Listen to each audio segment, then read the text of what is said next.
Hello friends, loan लेने वाले लोगों के लिए बहुत बड़ी खबर आई है। आरबीआई से भारतीय रिजर्व बैंक ने साल 2025 के लिए सिविल स्कोर और लोन प्रक्रिया से जुड़े क्रांतिकारी नियम लागू किए हैं, जो करोड़ों भारतीयों के लिए राहत की खबर है। अब तक जिन लोगों का सिविल स्कोर खराब होने के कारण बार बार लोन रिजेक्ट होता था, उन्हें अब नई उम्मीद मिली है।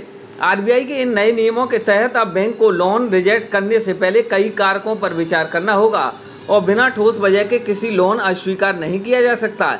यह कदम खासकर उन लोगों के लिए वरदान साबित होगा जो कोरोना काल या आर्थिक कठिनाइयों के कारण अपने क्रेडिट स्कोर को बनाने में असमर्थ रहे थे, लेकिन अब उनकी वित्तीय स्थिति सुधार चुके हैं।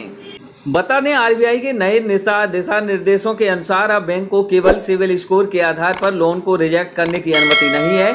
अब बैंक को आवेदक की मासिक आय, मौजूदा ईएमआई का भार, बैंकिंग व्यवहार की नौकरी या व्यवसाय की स्थिरता जैसे कई महत्वपूर्ण कारकों पर ध्यान देना होगा। यह नियम विशेष रूप से उन लोगों के लिए फायदेमंद है जिनका स्कोर किसी कारणवश कम हो गया था, लेकिन उन्होंने अब अपनी आर्थिक स्थिति को संभाल लिया है। इस बदलाव से लोन की मंजूरी अधिक न्यायसंगत और व्यापक मूल्यांकन होगा। बैंकों को अब समग्र वित्तीय प्रोफाइल देखकर निर्णय लेना होगा, केवल एक संख्या के आधार पर नहीं। लोन रिजेक्शन में पारदर्शिता की शुरुआत कर दी है। यदि कोई बैंक आपके लोन को अस्वीकार करती है तो आपके एसएमएस, ईमेल या कॉल के माध्यम से रिजेक्शन का स्पष्ट कारण बताना अनिवार्य है।